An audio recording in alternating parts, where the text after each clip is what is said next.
Hello বন্ধুরা, নানান সাথে লাবণীর সাথে আরও একবার স্বাগত জানাই। একটা নতুন রেসিপি শেয়ার করছি।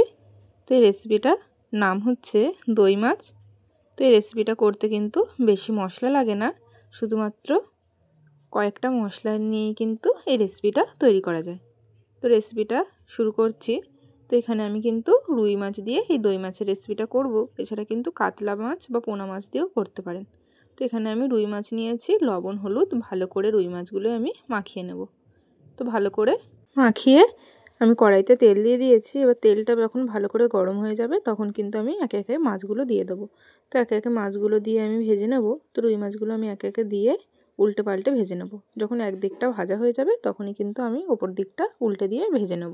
তো এরকমভাবে কিন্তু আমি ভালো করে উল্টে পাল্টে মাছগুলো একে একে ভেজে নেব। তো এই মাছগুলো যখন ভালো করে ভাজা হয়ে গেছে তখন আমি মাছগুলো তুলে নিয়েছি। আর এই একই তেলে আমি মাছের যে মাথাগুলো, সেই মাছের মাথাগুলোও কিন্তু ভেজে নেব। তো এই মাছগুলো আমি তুলে নিয়েছি আর এতে দিয়ে দিয়েছি মাছের মাথাগুলো। তো মাছের মাথাগুলো ভালো করে উল্টে পাল্টে দিয়ে ভেজে নিয়েছি। এবার এই মাছের মাথাগুলোও তুলে নিয়েছি আর এতে দিয়ে দিয়েছি আর একটু কিছুটা পরিমাণে তেল। এরপরে দিয়েছি একটা শুকনো লঙ্কা, দুটো তেজপাতা আর কিছুটা গরম মশলা থেতো করে। তো এগুলোই আমি ফোড়ন দিয়েছি। তো এবার ফোড়ন থেকে যখন সুন্দর একটা স্মেল আসবে তখন আমি এতে দিয়ে দিয়েছি পেঁয়াজ বাটা। তো এখানে আমি 2 টেবিল চামচ পরিমাণে পেঁয়াজ বাটা দিয়েছি। পেঁয়াজ বাটাটা দিয়ে একটু ভালো করে মশলার সাথে মিশিয়ে এতে দিয়ে দিয়েছি 1 টেবিল চামচ পরিমাণে রসুন বাটা। রসুন বাটাটাও মশলার সাথে ভালো করে মিশিয়ে এতে আমি দিয়ে দিয়েছি 1 টেবিল চামচ আদা বাটা। ভালো করে কষিয়ে আমি 100 গ্রাম টক দই ফেটিয়ে রেখেছিলাম সেটা দিয়ে দিয়েছি। তো টক দইটা দেওয়ার পরে কিন্তু একটু ফেটে যাবে, তো তার জন্য ভয় পাওয়ার কারণ নেই। এটা একটু ভালো করে কষালেই কিন্তু ঠিক হয়ে যাবে।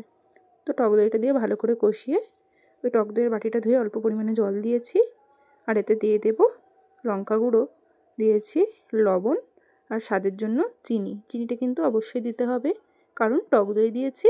তো স্বাদের ব্যালেন্সের জন্য কিন্তু চিনিটা অবশ্যই দিতে হবে। তো এরপরে মশলাটা ভালো করে কষিয়ে এর মধ্যে আমি ভেজে রাখা মাছগুলো একে একে দিয়ে দিয়েছি। মাছগুলো দিয়ে এপিট ওপিট ভালো করে উল্টে পাল্টে মশলার সাথে মিশিয়ে নিয়েছি। তো ভালো করে উল্টো পাল্টে মশলার সাথে মেশানো হয়ে গেলে তো এরপরে আমি এতে জল দিয়ে দেবো।